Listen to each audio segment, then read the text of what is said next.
kutaalee Oromiyaa garagaraa keessatti humnoonni mootummaa namoota nagaa ajjeesaa fi hidhaa jiru jaame.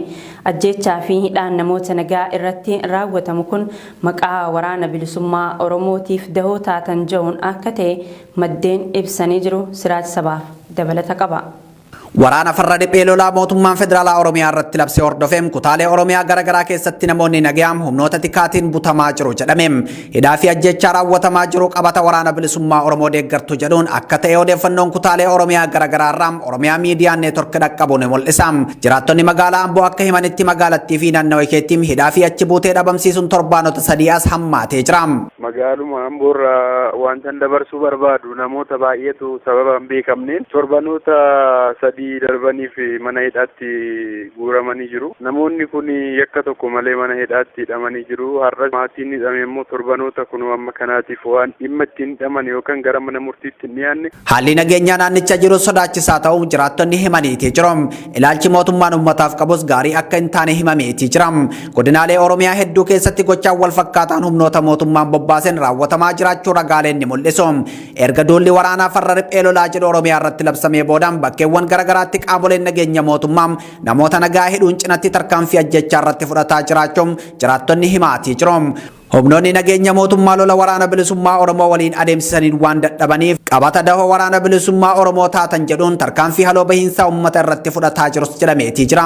Poolisiin federaalaa duula waraanaa kanaaf Oromiyaatti bobbaafame godina Horroo Guduruu Wallagga aanaa Jimmaa Gannatitti abbootii warraa sadii obbo Dirribaa Warqum, obbo Haayiluu Asfaa'uu fi Jamaal Alii jedhaman itti dhukaasuun guyyootaan dura ajjeesutu gabaafame.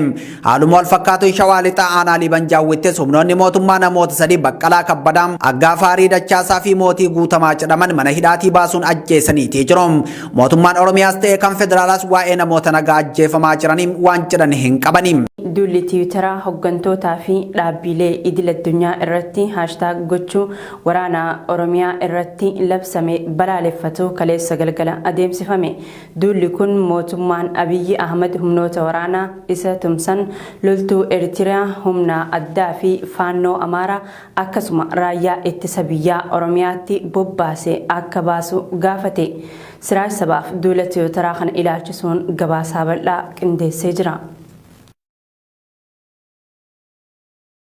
Bulchiinsi bilchaginaa sabootaa fi sablammoota Itoophiyaa balleessuuf sochii taasisuun isaa gaagama siyaasaa fi waraanaa biyyattiitti uumeef sababa ijoo akka ta'e xiinxaltoonni dhimma walitti bu'iinsaa qoratan kan ibsani. Humnoota ilaalcha federaalizimii sabdaneessaa leellisan dhabamsiisuuf loltuu Eertiraa, humna addaa milishaa fi faannoo Amaaraa, raayyaa ittisa biyyaa fi humna addaa naannolee qindeessuun waggoota afran darban naannolee akka Oromiyaa, Beneshaangul Gumuuzii fi Tigraay keessatti waraanni hammaataan adeemsifamaatii ture. Ammas adeemsifamaatii jira.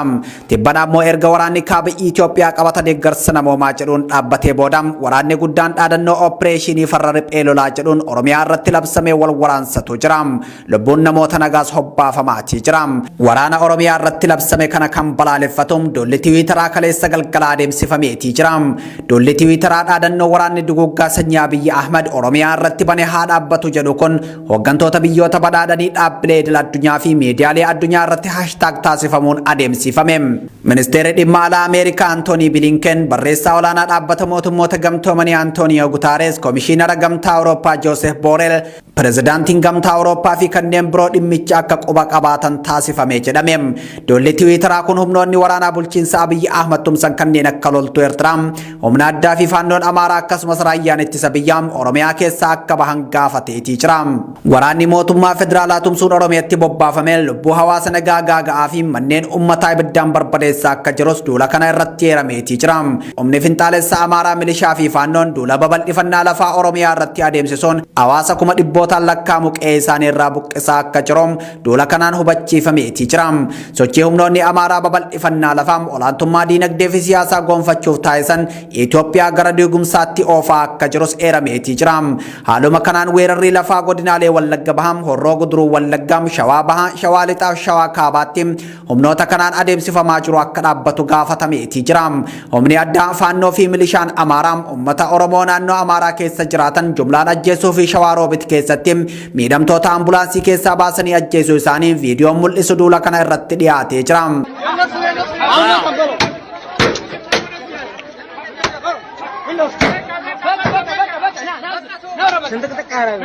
Humnoonni finxaaliyyii Amaaraa mootummaa federaalaa fi mootummaa naannoo Amaaraatiin hidhachiifamuun uummata irratti akka bobbaafaman ibsameetii jira.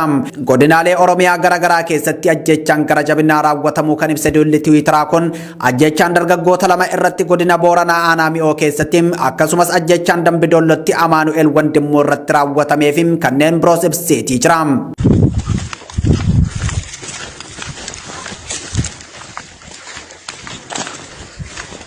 Godinaalee Oromiyaa akka Wallaggaa, Gujii, Booranaa fi Jimma keessatti sababa humnoota waraana Eertiraa fi humnoota mootummaan naannoo Amaaraa bobbaaseen oomishni qonnaan bultoota addaan cituun uummanni beela namtolcheetiif saaxilamee akka jiru duula kanaan ibsameetii jira. Mootummoonni Ameerikaa fi Yuukeen dhaabbanni mootummoota gamtoomanii fi golli maree nageenya dhaabbatichaa fi hawaasni idil addunyaa waraana duguuggaa sanyii Abiyyi Ahmad Oromiyaa irratti baneem akka dhaabsisaniif yaamicha dhiyaatee jira. Waraanni bilisummaa Oromoo humna finxaalessaa osoo hin taanem dargaggeessa ajjeecham hidhaa reebichaa fi dhiibbaa siyaasaa bulchiinsi Abiyyi Ahmad raawwatu dadhabeem bosonatti baqate akka ta'em duula kanaan hubachiifameetii jira. Weerarri lafaa aanaa Fantaalletti humnoota mootummaan Amaaraa bobbaaseen gaggeeffamuu cimee itti fufee jira jedhame. Lafa aanaa Fantaallee fudhatamte kaartaan agarsiisuu tibbana qorattootaan qophaa'ee jira. Qorataa kaartaa kanaa dhiyeessan keessaa tokko barataa PhD Roobaa Bulgaati. Muhammad Fantaallee dabalata qaba. Weerarri lafaa aanaa Fantaalletti humnoota mootummaan Amaaraa bobbaaseen gaggeeffamuu cimee itti fufee jira. Jiraattonni har'aam Oromiyaa miidiyaa neetworkitti akka himanitti lafti aanaa Fantaallee hedduun bulchiinsa mootummaa naannoo Amaaraan dhuunfatamee jira. Waggootaniif walitti aansinee lafa keenya saamamne jedhu jiraattonni.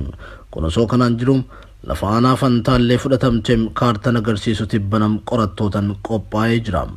Qorattootaan kaartaa kana dhiheessan keessaa kaadhimamaa PhD Roobaa Bulgaam dubbisnee jirra. Kaadhimamaan PhD Roobaa Bulgaam qorataa imaammata lafaa fi jijjiirama qilleensaati. Kaartaa kana hojjechuuf sirna odeeffannoo haala teessuma lafaa GIS fayyadamnee jedhan.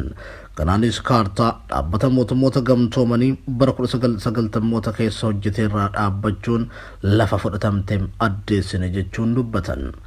Kaartaan isin argitan kun kaartaa GIS arka aappiidhaan fayyadamnee raaster iskeelii waggoota hedduuf duba deebinee ilaallee fakkeenyaaf starting pointiin kaartaa kana ittiin hojjenne kaartaa UN'n regional boundary agartee ka Itoophiyaa kana kaa'edha 1990moota gara dhumaatii kaasee daataa haga 2015 haga 2016 akka faranjootatti jiru ilaalle daangaan regional boundary yookaan daangaa naannoo kan biyyattii sana keessa agarsiisu Oromiyaan naannoo Amaaraa itti daangessitu agarsiisu akka san fakkaataa jechuudha. Kaartaa kanarratti lafti qabiyyeen isii aanaa Fantaallee taate kan bulchiinsi mootummaa naannoo Amaaraa humnaan dhuunfate ifatti mul'ifamuu himanii jiru. Lafti harroollee bal'aa araddaaleen akkam Eddoo, Borbor, Malkaa Jiloom, Haroo Arbaa, Ulaagaa, Xininjii fi kanneen biroo bulchiinsa naannoo Amaaraan dhuunfatamanii jiraachuu kaartichi agarsiiseera. Araddaaleen akka Eddoo Guddoo, Eddoo Qal'oo fi irraan buutee jedhaman lafa hawaasni karrayyuu yeroo bonaa horii isaanii dheechifachuuf itti godaanan yoo ta'u Haroo Arbaa immoo lafa tika gaalaaf mijooftuu taatetu fudhatame jechuun dubbata Roobaa Bulgaam. Lafti karrayyuu kaartaa sana gubbatti ilaaltan lafti akka Eddoo kakarrayyuun silaa dur hogga bonaa agartee itti godaantee citaa dheeffattu horii irra dheeffattu. Lafti akka Haroo Arbaa akka malee gaalaaf murteessoo lafti akka agartee irraan buutee Eddoo Qal'oof Eddoo Guddoo lafeen kun lafti kun martinuu irraa humna kanaaf fudhatamee jira jechuudha. Ganti haaraan illee irra dhaabbatee jira jechuudha. Lafti karrayyuu tan duraan fudhatamte malee sadarkaa olaanaan waggoota 7 darban kana heddumminaan bulchiinsa mootummaa naannoo Amaaraan fudhatamtes jedhanii jiru. Bulchiinsi mootummaa naannoo Amaaraa humnoota addaa faannoo fi milishaa bobbaasuun lafa weeraraa jiru gara fuulduraatti hanga magaalaa Mataa Haraatti weeraruuf karoora akka baafatan odeeffannoo arganneerraa jedhan kaadhimamaan PhD Roobaa Bulgaam. Dhimma Fantaallee bulchaa Fireezer Abarraa dubbisuuf yaallee jirra. Bilbilatti bilbilee kaasanii deebisanii nurratti cufan.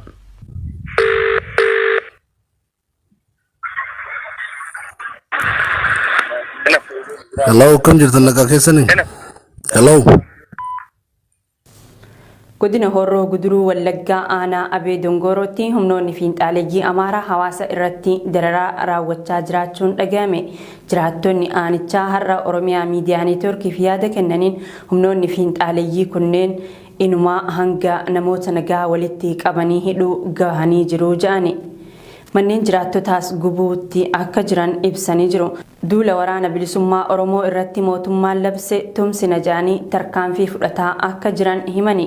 Humnoonni fiinxaaleeyyii Amaaraa kunneen guyyoota muraasa dura konkolaattota hedduun achitti akka buufamanis jiraattonni dubbatanii jiru.